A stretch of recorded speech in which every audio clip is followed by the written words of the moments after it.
نفرت میں تبدیل نہ کریں، محبتوں کو نفرت میں نہ بدلیں۔ ہنر یہ ہے کہ آپ نفرتوں کو محبتوں میں بدلیں۔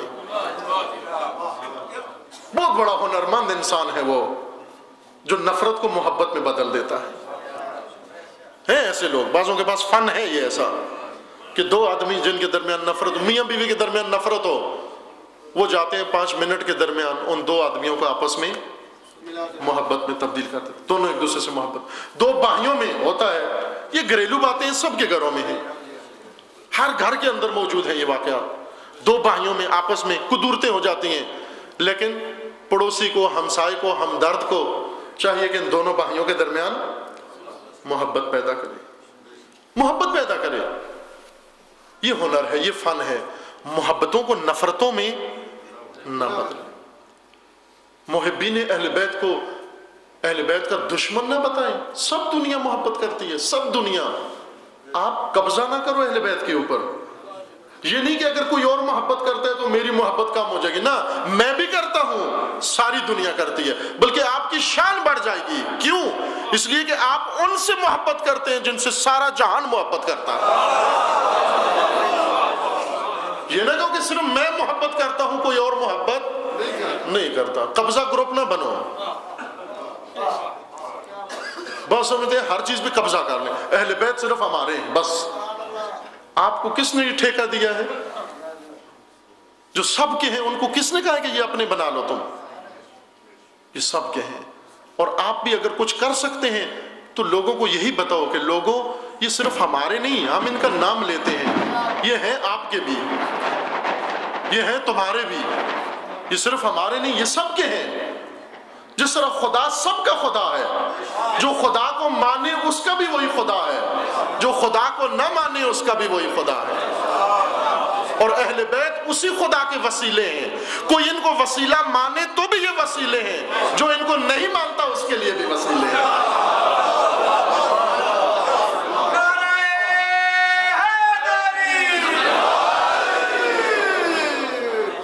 سب کے ہیں، صرف ہمیں دنیا کو یہ بتانا ہے کہ یہ آپ کے بھی ہیں، نہ کہو ہمارے ہیں، کہو آپ کے ہیں۔ اور مانتی بھی ہے دنیا، لیکن محبت سے اگلا قدم بھی موجود ہے۔ محبت ساری دنیا کرتی ہے۔ میں نے کہا مسیح محبت کرتا ہے، ہندو محبت کرتا ہے، سنی محبت کرتا ہے، مسلمان محبت کرتا ہے، ہر باضمیر انسان محبت کرتا ہے۔ لوگوں کے پڑھیں، جا کر اظہارات پڑھیں، محبت نامے پڑھیں اہل بیت کے ساتھ، جو عقیدت و احترام انہوں نے اہل بیت کی بارگاہ میں ادا کیا۔ محبت کی حد تک تو سب آئے، لیکن غدیر میدان ولایت ہے، غدیر میدان ولایت ہے۔ غدیر میں ایک اور چیز بیان کی جا رہی ہے، محبت بیان کرنے اس میں تو کوئی پریشانی نہیں تھی، چونکہ آیے مودت جب اتری رسول پریشان نہیں ہوئے۔ لا اسألکم علیہ اجرا الا المودۃ فی القربى، رسول پریشان نہیں ہوئے، اور خدا نے بھی نہیں فرمایا اے رسول بلغ، اس کا تبلیغ کرو، اگر نہ ہوئی تبلیغ تو سمجھو کوئی چیز ابلاغ ہوئی ہی نہیں۔ آیہ مودت جب اتری خدا کا لب و لہجہ ایسا نہیں تھا، لیکن ولایت کی جب بات آئی خدا نے فرمایا رسول یہ ضرور تبلیغ ہو، چونکہ دین کی تکمیل اسی سے ہوگی، دشمن مایوس اسی سے ہوگا، دشمن مایوس اسی سے ہوگا۔ اور یہ وہ نقطہ تھا رسول اللہ کو جو پریشانی سے صحیح نکلی، یہ وہ نقطہ تھا کہ جو میدان غدیر میں موجود لوگوں کو سمجھ میں نہیں آیا۔ جس طرح موسیٰ کے سامنے جتنے لوگ کھڑے تھے ان کو موسیٰ کا معجزہ سمجھ میں نہیں آیا، کہنے لگے یہ جادو ہے، رسول اللہ کی حکمت سمجھ میں نہیں آئی، یہی کھٹکا تھا۔ لیکن خدا نے فرمایا اے رسول آپ ابلاغ کر دیں، آپ اعلان کر دیں اس ولایت کا، اگرچہ یہاں پر موجود لوگوں کو نہ سمجھ میں آ جائے، میں 1400 سال بعد ایسی مخلوق پیدا کروں گا۔ یہ قانون ہے خدا کا کہ جو بھی حکمت خدا کو نہ سمجھے، خدا کا فرمانا یہ ہے کہ تم نہ سمجھو، میں ایسی قوم پیدا کروں گا جو خدا کو چاہتے ہو خدا ان کو چاہتا ہے۔ اے رسول آپ اعلان کر دیں. آج بے شک یہ ولایت کو نہ سمجھیں. یہ ولایت کا معنی دوستی کریں, یہ ولایت کا معنی محبت کریں, یہ فقط بخن اور واہ واہ پہ ولایت کو ٹرکا جائیں. لیکن میں ایک ایسی قوم پیدا کروں گا, اگرچہ 1400 سال بعد پیدا کروں گا, وہ آئیں گے, انہیں سمجھ میں آ جائے گا کہ یہ ولایت نظام خدا ہے, اور اس ولایت کا مرکز ولی ہے, اور ولی کا نام علی ہے.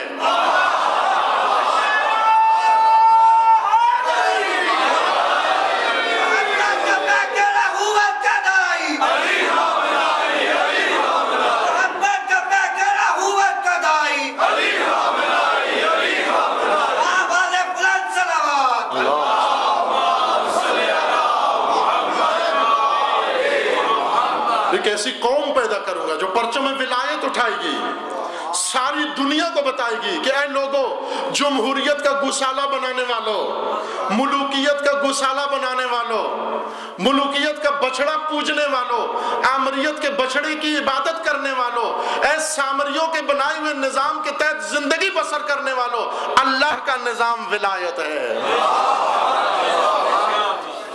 اللہ کا نظام ولایت ہے.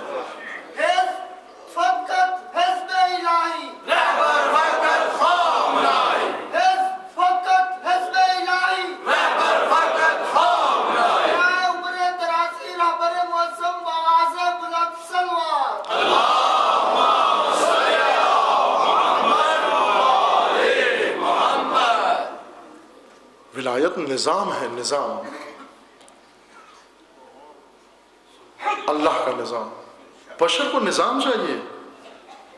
اگر آپ اللہ کا نظام نہیں پیش کریں گے, سامری آئے گا اپنا بچڑا بنا کر, نظام بنا کر ٹھونس دے گا لوگوں کے اوپر. اگر ہم ولایت پیش نہیں کریں گے, خدا شاہد ہے, جب موسیٰ آئے دیکھا لوگ سامری کے پیچھے جا رہے ہیں, بچڑے کی پوجا کر رہے ہیں, سب سے پہلے آ کر, توجہ کریں اس نقطے کو غور سے سنیے گا, قرآن ہے یہ.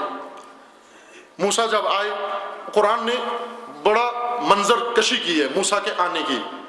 معراج سے موسیٰ واپس آ رہے ہیں, 40 دن معراج کر کے عرصہ غیبت گزار کر واپس آئے. ہاتھ میں تورات کی تختیاں موجود ہیں, تورات ہاتھ میں آسمانی کتاب موجود ہے. آ کر جب دیکھا قوم میں تو عجیب منظر ہے. کیا دیکھا کہ ہارون جو وسیع و جانشین تھا وہ ایک کونے میں سہما ہوا کھڑا ہوا ہے تنہا, اور امت ساری کی ساری بچڑے کے پیچھے جا رہی ہے. سامری آگے آگے ہے اور امت ساری بچڑے کی پوجا کر رہی ہے. توجہ کریں, عکس العمل موسیٰ کا دیکھیے. اگر ہم ہوتے کیا کرتے؟ سب سے پہلا حملہ یا سامری پہ کرتے یا بچڑے پہ کرتے, یہی کرتے نا. لیکن راہبر الہی نے, موسیٰ نے پہلا حملہ ہارون پہ کیا, اور عجب حملہ کیا. آ کر 2 آیتیں ہیں قرآن کے اندر الگ الگ. ایک آیت یہ بتاتی ہے کہ ہارون نے کہا کہ اے بھیا میری داڑھی چھوڑیے, داڑھی سے پکڑا. اور ایک آیت یہ کہتی ہے کہ پیشانی سے پکڑا. یہ پیشانی کے اوپر جو زلفیں ہوتی ہیں اوپر رکھی ہوئی نا بال بازوں نے, اسی طرح جناب ہارون کی زلفیں تھیں. ایک ہاتھ موسیٰ نے زلفوں پہ ڈالا اور ایک ہاتھ داڑھی پہ ڈالا, اور ابھی قریب تھا کہ زمین پہ پٹک دیں. ہارون نے التجا کی کہ اے بھیا میرا کوئی قصور نہیں ہے, میں نے ان لوگوں, یعنی موسیٰ نے کیا پوچھا؟ موسیٰ نے کہا دیکھو میں 40 دن کے لیے پردہ غیبت میں گیا اور قوم کو آپ کے حوالے کر کے گیا, قوم آپ کے سپرد کر کے گیا. کس لیے؟ کہ ان کو نظام توحید بتانا, ان کو نظام خدا بتانا, ان کو نظام ولایت بتانا. اے ہارون آپ کے ہوتے ہوئے سامری کے پیچھے کیوں جا رہے ہیں, بچڑے کے پیچھے کیوں جا رہے ہیں؟ کہیں یہ تمہارا قصور تو نہیں, تمہاری کوتاہی تو نہیں, ایسا تو نہیں کہ تم نے دین خدا کی تبلیغ نہ کی ہو. ہارون کے پاس عذر موجود تھا, اے بھیا میں نے تبلیغ کی, میں نے ان کو بتایا, میں نے ان کو پورا بتا دیا, لیکن یہ مل کر ایکا کیا.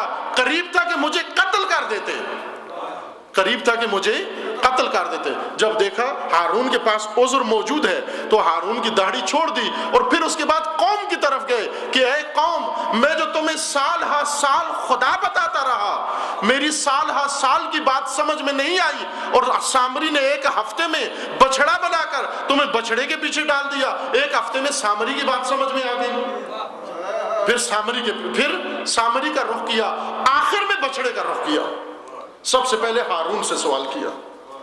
کیوں کہ رہبر الہی جب کسی کو اپنا جانشین بنا جاتا ہے، کس لیے بنا جاتا ہے؟ صرف اس لیے نہیں بنا جاتا